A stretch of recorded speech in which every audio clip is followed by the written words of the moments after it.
very exhausting because it's like it's one-sided, you know, and then just dealing with constant like manipulation and constant gaslighting. That just happened and you're telling me that it didn't happen. You just did this and you're telling me that you can never do that. That is manipulation. The evidence is right there. You're constantly saying that you love me, love me, love me, love me. I love you, I love you, I love you, I love you, I love you.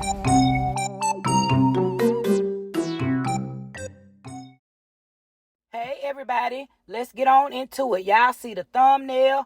Y'all see the thumbnail, honey.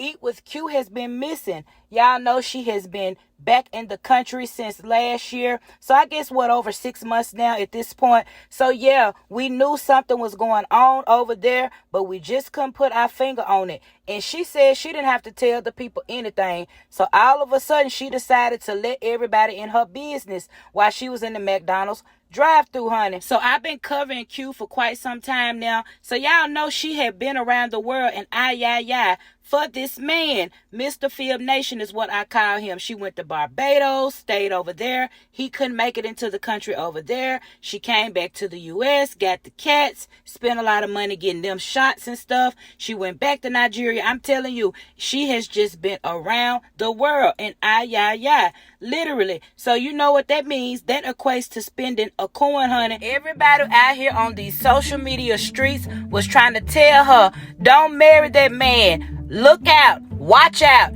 Grab your purse. Grab your credit cards, honey. I'm telling you. But yes, she says she has thought about it long and hard. She has been to therapy. And she is standing on business with this divorce. She said that it is in the process as we speak, honey. Now, it sounds like to me Mr. Fib Nation might have been a narcissist or had narcissistic tendencies. Or is she telling lies on that man? Gaslighting, making her think her eyes didn't see things and it was right there in front of her. Her words, not mine. Wonderful. You need the app whenever you are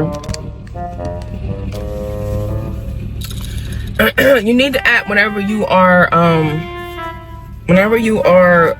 using McDonald's, because the prices are outrageous. They're charging, I think, $4.99 for a large fry.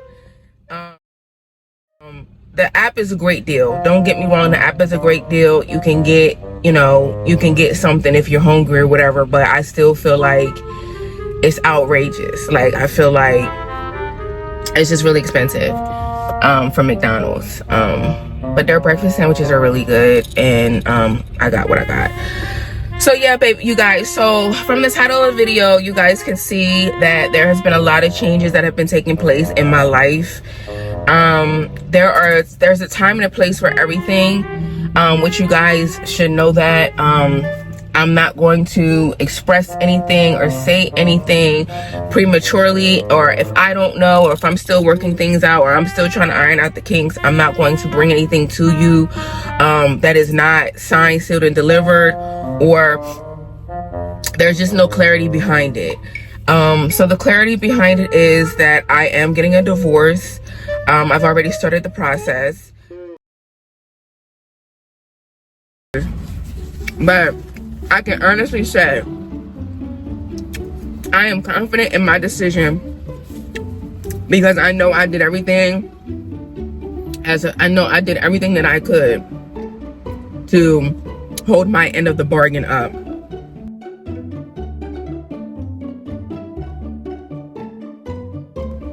And when it comes to marriage, when it comes to commitment, when it comes to all of that, I did that. I made the sacrifices. I did everything that was needed for me to do. And it wasn't easy. It was hard. Being in another country, and then having a platform, and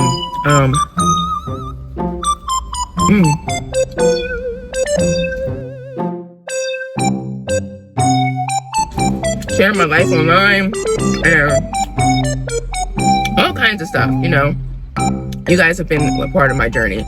Honey, y'all drop down in the comments and let me know. Are you guys surprised?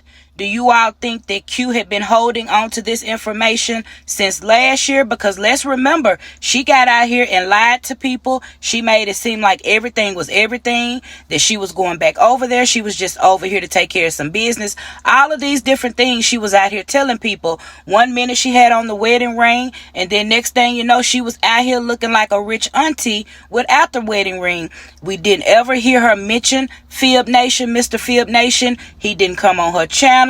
She didn't go on his. Hell, she didn't even shout out his new channel. He has been over there doing the damn thing. I said, hell, he didn't go out that much when Q was over there in Nigeria. That would have been some nice content. Take your wife out on the town. But he waited until she came back to the U.S. to start coming out here showing off his body, yada, yada, yada. Does that seem like something that a married man would do? So I knew then that it was trouble in paradise. Y'all let me know what you guys think of Mr. Fib Nation and what he had to say, because remember, he was pretty much insinuating that you have to have money. You have to have money. So it was very much given broke, busted, and disgusted, and that Q was pulling all the weight over there. And let's not forget Favor, honey, the sister, I believe that was her name, Favor. That was her friend. She met her first, and I believe that Q thought she had hit a lick. I think she thought she was marrying the Prince of Zamunda or something, honey, but come to find out, he didn't have anything. And I still want to know why he never made it to the United States. Somebody that's Nigerian, I don't care if you are any foreigner, let me know why in the world do you all believe that this man could never touch U.S. soil. But anyway, we will stay tuned to see if Mr. Fib Nation comes back with a clap back, if he has his side of the story to tell, or will he leave it alone and sign on them dotted lines. Bye, y'all.